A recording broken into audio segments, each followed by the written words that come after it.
because of technology, we had a slight computer glitch. It's my fault. So we'll get you your certificate later. Wesley Keith, who is being pinned by his middle name Keith and Lee Stringfellow. Is that right? Good.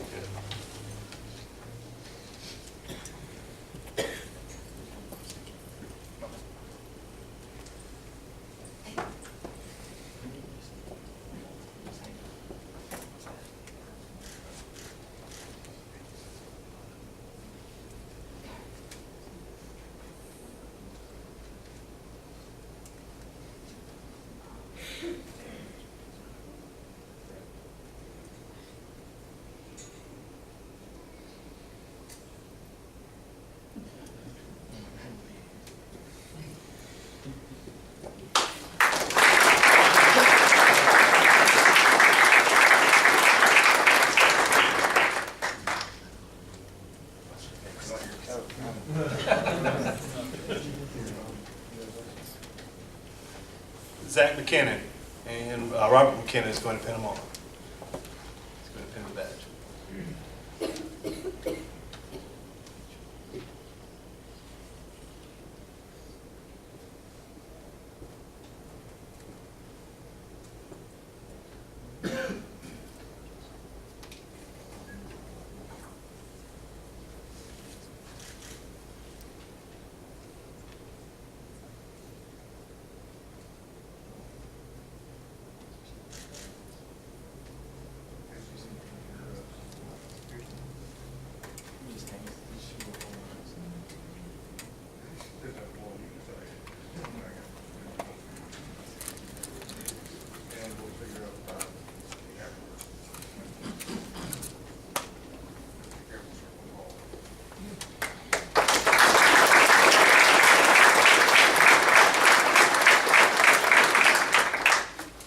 Noah Parker, being pinned by his father, Vince Parker.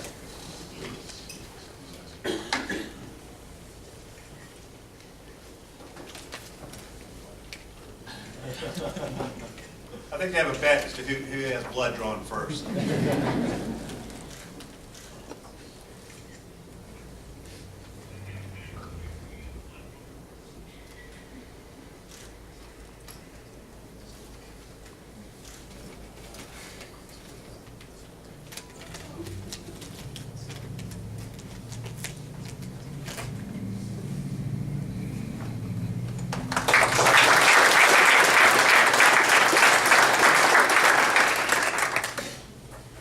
Ben Pelt by his friend Chris Krebs. Is that right?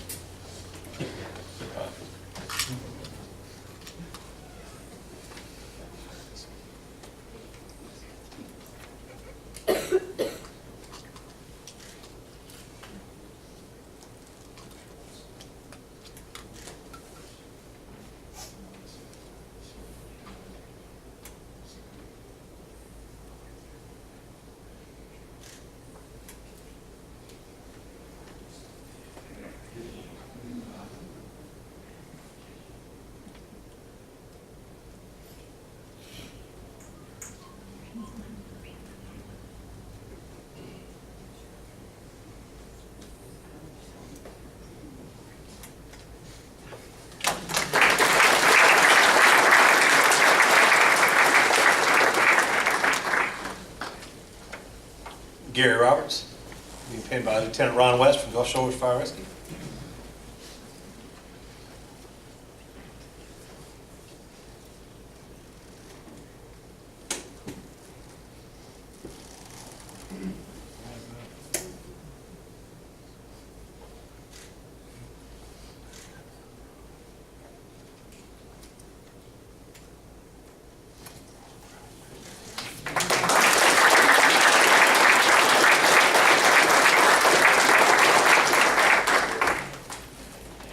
Josiah Weigel. Allison Weigel and Jim Chappelle, correct? Your mother and grandfather. All right, good.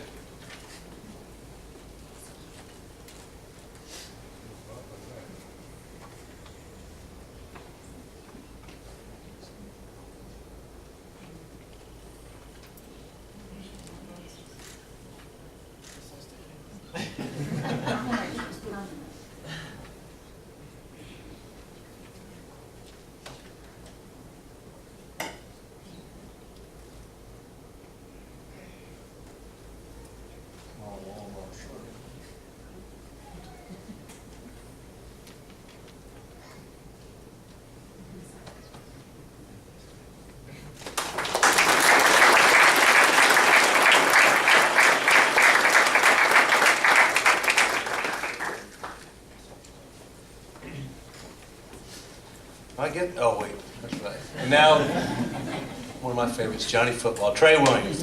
Don Williams Jr., come on up, Trey. Oh, being pinned by Don Williams, excuse me. Trey Williams being pinned by his father, Don Williams Jr.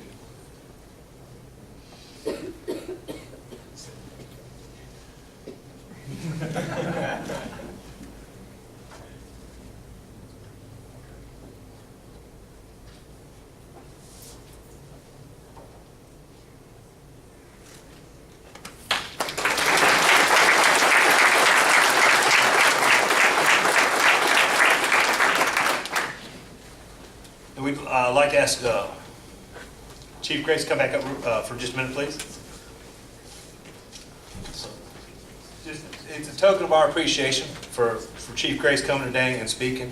And as firefighters, like we told you, keep learning, keep listening, keep learning from everyone, even us older guys, more experienced guys. Thank you. Thank you, sir. Thank you.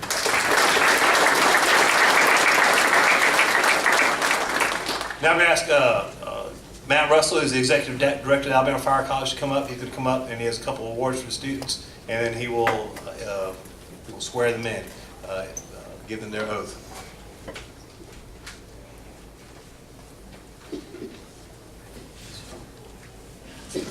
What a great day it is today, right? So yeah, I heard some of the parents talking about when he was going to move out the basement and that kind of thing. I saw some ladies looking at rings on the internet, that kind of thing. So there's expectations for you guys, right? So on behalf of the 44 men and women that work at the Alabama Fire College and the 173 or so that we have that work in the field, I'd like to welcome you to this graduation. I'd also like to extend my congratulations to you 10 young men this morning for working 10 hard weeks. This has not been an easy journey, as evidenced by the fact that everybody started is not here today. Also, on behalf of the Personnel Standards Commission and one of my 7 bosses, Joey Darby, again, thank you for being here today. So, what a great opportunity. I want to tell you guys 2 stories. I got a bunch of things that I wrote down, and we'll see if we get to those or not. But really, I want, by way of trying to enforce the value of education, I need to tell you 2 stories. These things are close and dear to my heart. So, and I came on the fire department in 1989. Later on in '89, there was a cardiac arrest at the police department across the street. We did CPR on a young black gentleman, and unfortunately, I was not even a licensed EMT at the time, and so the young man died, and I felt about this big, right? Because I knew at that point I wasn't doing what I was getting paid to do. Basically, for about a year, I'd been stealing their money. I'd not been doing my job. And that moment, I knew without a shadow of a doubt that that was the case. Fast forward about a year and a half later, I was at a football game in Winterboro, Alabama. You can't even get to Winterboro from here, so I don't know how you do that. But I was at a football game in Winterboro, Alabama, and there was an elderly gentleman in the stands who went into cardiac arrest. Since the initial incident, I'd gone through paramedic training. I was in the middle of that paramedic training, so I had a little different skill set, and I knew what to do. And as a result, that elderly gentleman lived for 6 more hours.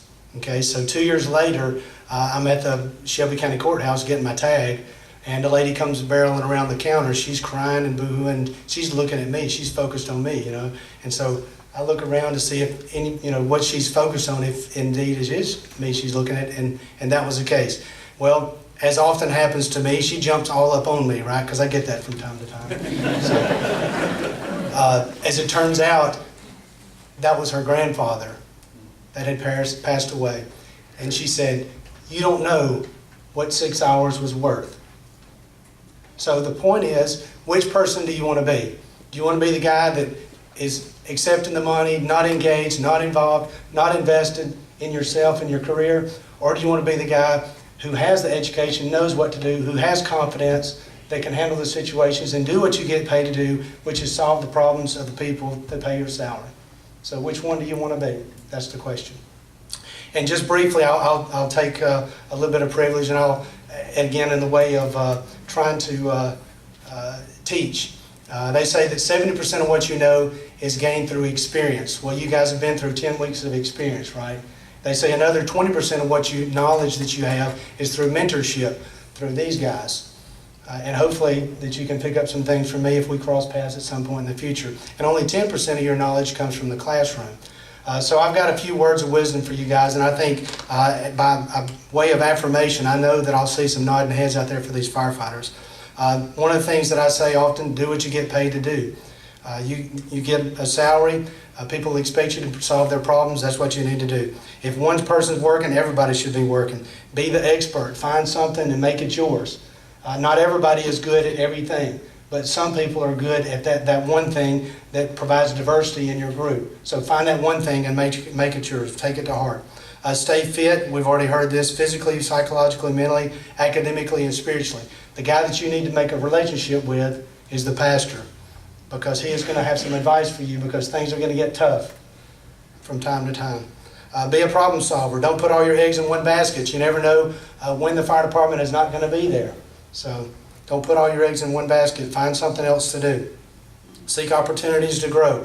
I had a captain who's the chief at Gadsden now, and he used to tell me, hey Matt, do this, hey Matt. I thought my name was Hey Matt. But the whole time I was learning. Every time he asked me to do something, it was an educational opportunity for me. And so I learned. Focus on me, us, and them. If you don't take care of you, and you guys don't take care of each other collectively, how could you expect to take care of them? Me, us, and them. That's the rule. Don't get caught up in politics, religion, or race. People are passionate about those things. So don't get caught up in those things. We are firefighters. You're trained to the NFPA 1001 standard, National Fire Protection Association 1001, and it does not say anything about your race, color, sex, creed, religion, or those things. Anytime you label yourself to some degree, you put a limit on yourself. You are firefighters, and we are brothers. And you guys haven't earned the reputation that firefighters have. We have. And so you owe that to us. And we owe that to you, and we're going to hold each other accountable for that. Have a positive attitude. Have an outstanding work ethic. Be disciplined to do the right thing. Don't focus so much on doing things right. Focus more on doing the right thing. If you do, people will forgive you when you make mistakes, and you will. And it's okay. Don't be a victim. Again, engage. You get out of this career what you put into it. So put a lot into it. Be a servant. Peer pressure is a powerful motivator. We're going to hold you to account. And if you don't, you won't be here for very long. And that's okay, because that's what they expect. General Stanley, a few more words. General Stanley McChrystal said, he in his retirement speech said the difference between private sector and the military is that private sector, a military will sacrifice themselves to save others, while private sector will sacrifice others to save themselves. The fire service is the same way. The expectation is that you're going to do what it takes to be successful, whatever that is. And it might entail at some point that you have to sacrifice yourself, of yourself, and your family. And then lastly, I heard it saying one time, it says, don't worry that your children listen to what you say, worry that they watch what you do. So you're always under the microscope. If you'll notice, my truck today is as far away as I can park, because I'm able-bodied. You are a servant. Don't park at the front when you go to the grocery store on the fire truck. That's for people, that's for true emergencies. You are able-bodied, park at the back of the parking lot. It's unacceptable for you to park at the front. Some of these folks are not as fortunate as you are. Allow that for them. That's part of being a servant. So with that, just a few words of wisdom for you guys. I hope it resonates with you. You'll probably get an email from me with all these things on here as a reminder at some point, okay? So with that, I get the distinct pleasure of delivering the awards. Here's the good news. The good news is that these awards, this type of behavior, and these guys that accomplish these awards, you don't expect this type of behavior to stop. So the good news is, as you look through your careers and you see people that get promoted, these two guys are probably going to be at the top of the list because they're already gone above and beyond. So thank you guys for that. So the first award is the Director's Award for Academic Excellence. This is the award for the person who had the highest academic GPA. So, and that award goes to Sailor Hammett.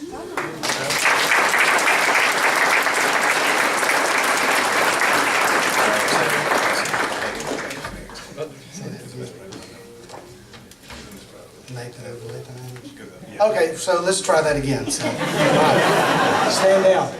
Also, what you'll find in the fire service, we have a sense of humor, so, okay, that was a joke. All right, so the Director's Award for Academic Excellence goes to Lathan Adams. How about that?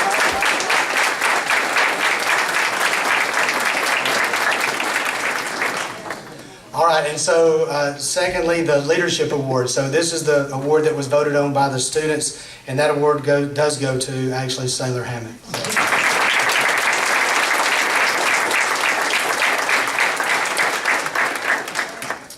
All right, and the moment we've all been waiting on, right? So again, I get the distinct pleasure of swearing these folks in.